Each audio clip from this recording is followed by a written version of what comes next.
Wait until we know something. Wait, my pops is nearly dead.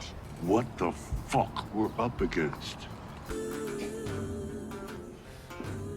They think I'm responsible.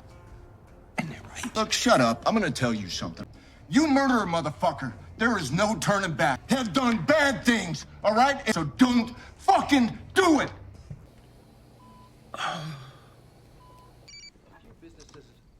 Hello? Okay, is Tyson with you? All right, yeah. I'll get back to you. Where the fuck are you? On the address of the guy that has the white Prius. Whatever you're thinking about doing, don't fucking do it.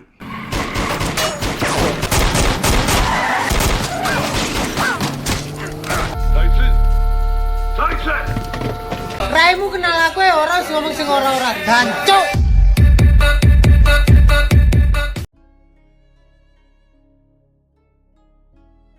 Film diawali di sebuah rumah sakit, tempat ayah dari Tyson dirawat. Di sini terlihat Tyson, yang amat merasa bersalah atas apa yang menimpa ayahnya. Di waktu tersebut pula, terlihat Duik yang datang. Namun kedatangan dari Duik, membuat sang ibu dari Tyson amat marah.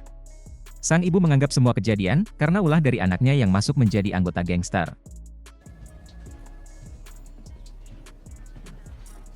How is he, doctor? He's out of danger. He'll need surgery on his right shoulder and able to speak. But I'll send a nurse out to bring you back. I want him dead. And I want to do it myself. I'm gonna handle this. I promise you. You just a two big gangster, just all of you. Do it when I'm not around. Dari sisi Tyson, ia beranggapan bahwa Billy lah yang menjadi dalang di balik kejadian tersebut. Tyson terus menekan Duik untuk melakukan perlawanan dengan menyerang Billy. Namun dari sisi Duik, ia tidak serta-merta langsung mendengarkan Tyson.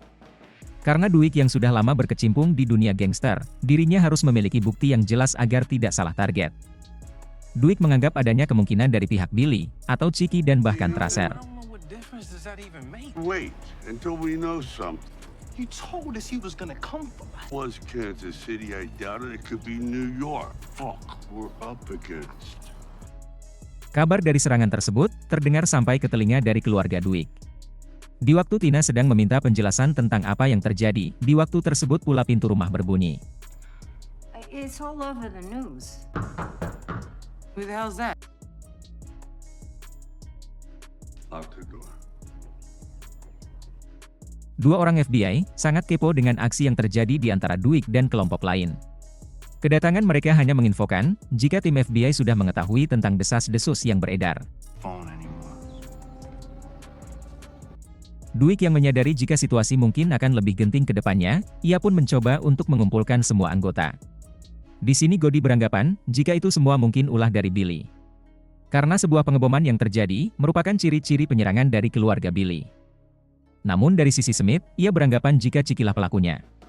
Hal tersebut karena dari kelompok Ciki, yang tidak mendapatkan apa-apa pada putusan pertemuan. Tidak ingin hanya berlandaskan kemungkinan, di sini Duik pun mencoba untuk menanyai langsung kepada semua pihak yang berlaku. Dimulai dengan menghubungi Ciki, namun di sini Ciki menegaskan jika semua itu bukanlah ulahnya. Mom, did you try to blow me up? To what do I owe the pleasure? Di waktu tersebut, Duik meminta Ciki untuk menyerahkan teleponnya kepada Vincent. Ia bertanya tentang seberapa besar kemungkinan dari pihak Billy.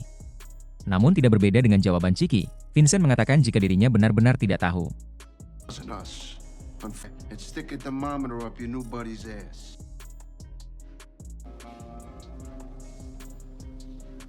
I don't like he talks to you directly. Yeah, you mentioned that. Di lain sisi di toko dari Body, ia pun mencoba untuk mengumpulkan pekerjanya. Awalnya Body menganggap jika mereka hanya mengejar Duik seorang. Namun para pekerja yang mengingatkan jika sebuah insiden terjadi terhadap ayah dari Tyson, akhirnya Body pun memutuskan untuk menutup tokonya dalam beberapa hari ke depan.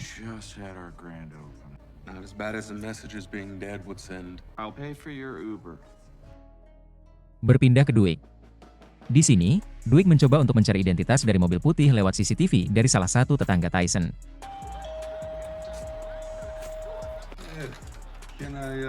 Can I help you? If perhaps I could borrow that footage. My plumber. Exactly. Well, yeah. I got 5 of them. Dengan rekaman yang sudah didapat, Duik meminta Bodi untuk mencari informasi tambahan tentang si mobil. There's the Prius. Yeah. Oklahoma plate, first two letters A's. Dengan diketahuinya jika plat mobil tersebut dari Oklahoma 2 huruf awalan As, Duik pun langsung menemui sahabatnya yang bekerja di sebuah tempat kursus mobil.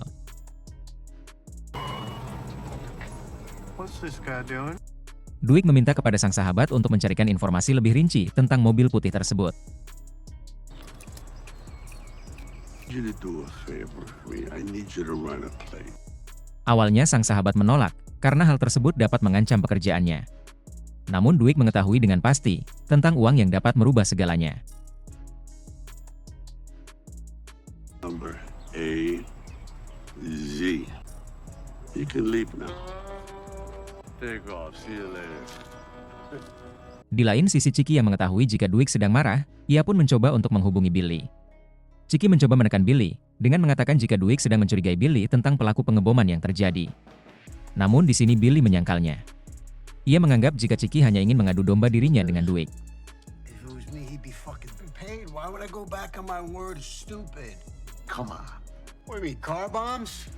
Come on, Gian, you're implicating me and my guy. You keep me the fuck out of this. You understand? Di peternakan kuda dari Margaret, Duik mencoba untuk menanyai Arman tentang Tracer yang memiliki kemungkinan menjadi dalang atas peristiwa yang terjadi. Di sini Duik sudah mengetahui jika Arman terlihat amat dekat dengan Tracer. What about Thresher? Around in the fucking white Prius by any chance? I don't know. So what do you guys talk about? There's only one side on it. Kedatangan dari Margaret menyudahi percakapan mereka. Di sini Margaret juga sudah mengetahui tentang pengeboman yang terjadi. Takut akan Margaret yang dapat mendapatkan bahaya, Duik pun meminta untuk menjaga jarak dalam beberapa waktu. I'm thinking that maybe we should. We ever gonna have a normal relationship? Barely been in the same room together.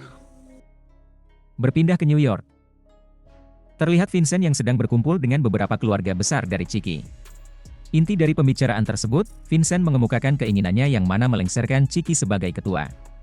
Dengan mencoba berpartner dengan Duik, Ciki pun berkeinginan untuk membuat bisnis legal seperti ganja dan perjudian. Golf paperwork, you know. Two boosting packages from Amazon. Things are different now. But now we get to piggyback the legal stuff. I could go to the white, but not with Chucky out front. So, you want to move Chucky out? Before the Invenici families decommission. Salud. Tidak merasa puas dengan informasi dari Arman, di sini Duik mencoba untuk langsung menemui Tracer. Duik amat geram akan beberapa hal terakhir yang dilakukan oleh Tracer. Namun ketika Duik menanyai Tracer tentang pengeboman yang terjadi, Tracer pun dengan tegas membantahnya. What bombing? Really ends fucking badly, Thresher. I don't know what you're talking about. I'm gonna find that white Prius. Duik menggertak, agar sebaiknya Tracer benar-benar tidak terlibat dengan pengeboman yang terjadi. We're involved. Mendengar tentang mobil putih yang diberitahukan oleh Duik, di sini Tracer pun sedikit curiga dengan Jabrik sang partner bisnisnya. Dan kecurigaan dari Tracer memang benar nyatanya. What did you tell him? Do you know about this? Sang pelaku pengeboman merupakan Jabrik sang partner bisnisnya. Di sini Tracer amat sangat takut jika Duik mengetahuinya. Namun dari sisi Jabrik, ia berkata jika dirinya akan melenyapkan semua barang bukti. Tak terkecuali menghabisi anggotanya sendiri. Now we get rid of the car. I'll handle it. That won't happen. Di lain sisi di tempat makan Italia, terlihat Duik yang berkencan dengan Margaret. Meskipun sebelumnya Duik mengatakan untuk menjaga jarak, namun nampaknya keinginan tersebut dikalahkan oleh nafsunya. Di tengah-tengah perbincangan, sahabatnya yang disuruh untuk mencari informasi menghubunginya. The time comes for you to check out. Way too many times, but that is not good. Sang sahabat berkata jika kendaraan Prius putih terdaftar atas nama sebuah bisnis yang bernama AVG Imports. Registered to a business called AGV. More gangster business. Di lain sisi, Tyson mencoba untuk mencari mobil baru di dealer dari Donnie. Dengan memperlihatkan senjatanya, di sini Donnie pun tidak bisa berkata apa-apa. Stop fucking with me, Doc. I can put you in a Chevy Tahoe. All right, here's good. Di tempat dari Smith mencoba untuk memberi saran kepada Tyson. Smith mengingatkan Tyson agar ia mengurungkan niatnya membunuh Billy. Hal tersebut karena Smith mengetahui jika Tyson adalah anak yang baik. Di sini Smith mengingatkan kepada Tyson jika sebagian dirinya akan hilang jika telah melakukan sebuah pembunuhan. Tidak hanya itu, Smith juga mengatakan jika bayangan dari seseorang yang terbunuh akan selalu menghantui di setiap tidurnya. When are we gonna get our revenge? Look, have done bad things, alright? So don't fucking do it! Namun dari sisi Tyson yang benar-benar sudah diliputi amarah, ia tetap melanjutkan niatnya menghabisi Billy. Sebelum melancarkan aksinya, terlebih dahulu Tyson menemui sang ayah dan menceritakan tentang balas dendam yang akan dilakukannya. Meskipun sang ayah tidak bisa berbicara, namun diceritakan dirinya bisa mendengar perihal apa yang dikatakan. If I turn back now, Pop, I'm a punk. Look what he did to you.